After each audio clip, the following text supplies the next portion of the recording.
আল্লাহ রাব্বুল আলামিন পুরো রাত্রটা ইবাদত করার সওয়াব লিখে দেন। সুবহানাল্লাহ। তাহলে যেই ব্যক্তি কদরের রজনীটা পেয়ে গেল, সেই ব্যক্তি তো ওই রাতে ইশারের নামাজও পড়লো, ফজরের নামাজও পড়লো, তাহলে তার সারা রাত্রটা ইবাদতের ভিতরে পূর্ণ হলো। আর আল্লাহ রাব্বুল আলামিন সরাসরি পবিত্র কোরআনের ভিতরে বলে, এই রাত্রটা যারা পেয়ে গেল তারা 1000 রাত্র 1000 মাস ইবাদত করার সওয়াব আল্লাহ পাক তার আমলনামায় দান করে। তাহলে ইতিকাফের প্রয়োজন আছে কিনা? এখানে অনেক মানুষ রয়েছে একেবারে শুধু শুধু এই 10টা দিন ঘুরে ফিরে কাটায়, শুধু শুধু কোনো কাজ নাই। 2-3টা ছেলে বিদেশে থাকে, টাকা পাঠায়, বাজার করে খায়, এখানে আড্ডা, ওখানে আড্ডা, ওই জায়গায় সমালোচনা, এগুলোর কি দরকার? একজন মুমিনের জীবনের সবচেয়ে মূল্যবান জিনিস হলো তার ঈমান। ঈমানের পরে মুমিনের জীবনের সবচেয়ে দামি জিনিস হলো সময়। আপনার জীবনের সময়টা আপনি কোন রাস্তায় ব্যয় করেছেন, এটা আল্লাহর কাছে জবাব দিতে হবে না? আর আমি আপনি এখানে, আমরা যারা আছি এখানে, এমন কে আছে যার জীবনে শুধু নেক আমল আর নেক আমল, গুনাহের কোনো বালাই নেই? এমন কোন ব্যক্তি আছে?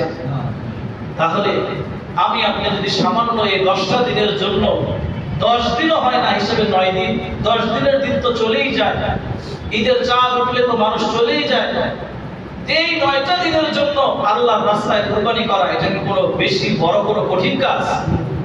কি বলেন আপনারা, কঠিন কাজ? আজকে আমি দেখতে চাই একটা লোক হাত উঠাক যে হুজুর আমি ইনশাআল্লাহ এই 9টা দিন আল্লাহর ঘর মসজিদে থাকবো। আপনার যদি খাবার দাবার বাসা থেকে আনা নেওয়া অসুবিধা হয়, প্রয়োজনে আমাদের মসজিদ কমিটির পক্ষ থেকে ব্যবস্থা করা হবে, ওইটা নিয়ে আপনাকে টেনশন করতে হবে না। আপনি শুধু হিম্মত করে বলেন আল্লাহর জন্য 9টা দিন আমি আল্লাহর ঘর মসজিদে থাকবো, কে কি বললো না বললো ওইটা আমার দেখার দরকার নেই। একটা লোক বলে, একজন লোক বলেন যে হুজুর আমি থাকবো ইনশাআল্লাহ আল্লাহর নবীর সারা জীবনের সুন্নতে যান।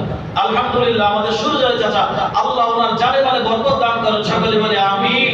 আল্লাহ পাক ওনাকে আমৃত্যু যতদিন বেঁচে আছেন মওতের আগ পর্যন্ত প্রতি বছর রমজানের এই শেষ দশকে সুস্থতার সাথে ইতিকাফ করার তৌফিক দান করেন, সকলে বলে আমিন। এই যে একটা দোয়া, প্রতি বছর রমজানের শেষ দশকে সুস্থতার সাথে আল্লাহ পাক ওনাকে ইতিকাফ করার তৌফিক দান করেন, এই দোয়াটা এতগুলো মানুষ আমিন বলেছে, আল্লাহ কি কবুল করবেন না? এখানে কি কেউ ভালো নাই? আমি হয়তো খারাপ, আমার চেয়ে ভালো কেউ নাই? বহু মানুষ আছে এখানে, হয়তো সে আল্লাহর ওলি কিন্তু আমরা জানি না। এখানে অনেক মানুষ আছে, সকলের দোয়া পেয়ে যাবেন ইনশাআল্লাহ। এর আগের বছর তো আমাদের ইয়াকুব দেওয়ান সাহেবের ছেলে ইমন, সে সহ আর কয়েকটা ছেলে বসেছিল, আল্লাহ পাক এই ছেলেগুলোকে উত্তম বদলা দান করেন। খুবই ভালো ছেলে ছিল, এই ছেলেটা বাইরে চলে গিয়েছে, ওর সঙ্গে যে ছেলেগুলো ছিল ওদের মধ্য থেকে যদি কেউ বসতে চায়, আমাদের দেওয়ান বাড়ির লোকজন আছে, আপনাদের বাড়িতে ঘরে অনেক ছেলেরা আছে, তাদেরকে একটু বলে দেখেন যদি দু একটা বাচ্চা বসে, আজকে আসরের নামাজের পরে আসতে হবে, মাগরিবের আগে বসতে হবে, একটু আপনারা ম্যানেজ করেন। একা একা বসতে হয়তো ওনার কাছে ভালো লাগবে না, যদিও ইতিকাফের হুকুম হলো একেবারে নিঃসঙ্গভাবে একেবারে চুপচাপ থাকবে, দুনিয়াবি কোনো কথাবার্তা বলা যাবে না, কোনো ফাহিশা কথা বলা যাবে না, অন্যান্য কোনো ব্যস্ততা রাখা যাবে না, একেবারে মসজিদমুখী হয়ে আল্লাহমুখী হয়ে নিরেট শুধু আল্লাহর জন্য ইতিকাফে বসা। মনে রাখবেন এই ইতিকাফে যারা বসবে তাদের এত সুবর্ণ সুযোগ আছে, চাইলে ইচ্ছা করলে আল্লাহর কাছে চাইলে তাদের পুরো জিন্দেগীর গুনাহগুলো এক ইতিকাফে মাফ করে দিয়ে যাওয়া সম্ভব।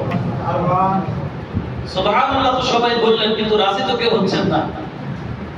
একজন লোক বলেন এখানে কত মানুষ আছে যার রমজান মাসে কোনো কাজ নাই, আর যদি খাবার দাবারের সমস্যা থাকে সেটাও তো বললাম, খাবার দাবার আনা নেওয়া করার জন্য আপনার লোক প্রয়োজন হবে না, যদি আপনার সমস্যা থাকে মসজিদ কমিটি থেকে সেটাকে বহন করা হবে।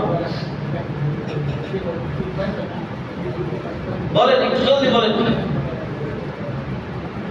বুঝেন যাকাতের মাসালার কয়েকটা বেসিক কথা, মৌলিক কথা আপনারা একটু বুঝেন। যাকাত সব সময় স্বর্ণের দামে আসে না, যাকাত সব সময় স্বর্ণের দামে আসে না, এটা এক নম্বর কথা মনে রাখবেন। যাকাত আসে রূপার দামে। কিসের দামে? রূপার দামে। 52 তোলা রূপার যে দাম, এই দামে যাকাত আসবে। চাই আপনার কাছে কিছু টাকা, কিছু স্বর্ণ, কিছু রূপা থাক, আর কিছু ব্যবসায়িক মাল বা অতিরিক্ত মাল থাক। আমি আবার বলতেছি, শুধু স্বর্ণের টাকার উপরে সবসময় যাকাত আসে না। শুধু স্বর্ণের টাকার উপরে যাকাত তখনই আসে যখন আপনার কাছে কেবল শুধুমাত্র স্বর্ণ আছে, আর কিছু নাই। কথাটা বুঝতেছেন? আপনার কাছে বা আপনার ঘরে কেবল স্বর্ণ আছে 7.5 ভরি, এছাড়া আপনার কাছে আর কিছুই নাই, তখন আপনার উপরে যাকাত আসবে। অথবা আপনার কাছে 7.5 ভরি স্বর্ণের কম আছে, এছাড়া আপনার কাছে বাড়তি কোনো টাকাও নাই, রূপাও নাই, বাড়তি কোনো সম্পত্তি নাই, শুধু এই এক সুরতে যাকাত আপনার উপরে আসবে। আপনার কাছে কথার কথা 6 ভরি স্বর্ণ আছে, এখন 7.5 ভরি হতে হলে আর বাকি কয় ভরি? 1.5 ভরি। এখন 6 ভরি স্বর্ণের দাম কিন্তু কম না, 6 ভরি স্বর্ণের দাম 8-9 লক্ষ টাকা, কিন্তু তারপরে যাকাত আসবে না। কারণ আপনার কাছে আছে কি? শুধু স্বর্ণ। শুধু স্বর্ণ থাকলে স্বর্ণের যেই নেশাব 7.5 ভরি, ওইটার উপরে যাকাত আসবে। কিন্তু স্বর্ণের পাশাপাশি যদি আপনার কাছে 1 ভরি, আধা ভরি রূপাও থাকে, তাহলে রূপার দামের উপরে যাকাত চলে আসবে। যাকাত হলো মূলত এটা গরিবের হক। এই কারণে এই যাকাতটা এমন ভাবে দেওয়ার হুকুম বা বিধান, অর্থাৎ যেইভাবে দিলে গরিবের উপকার হয়।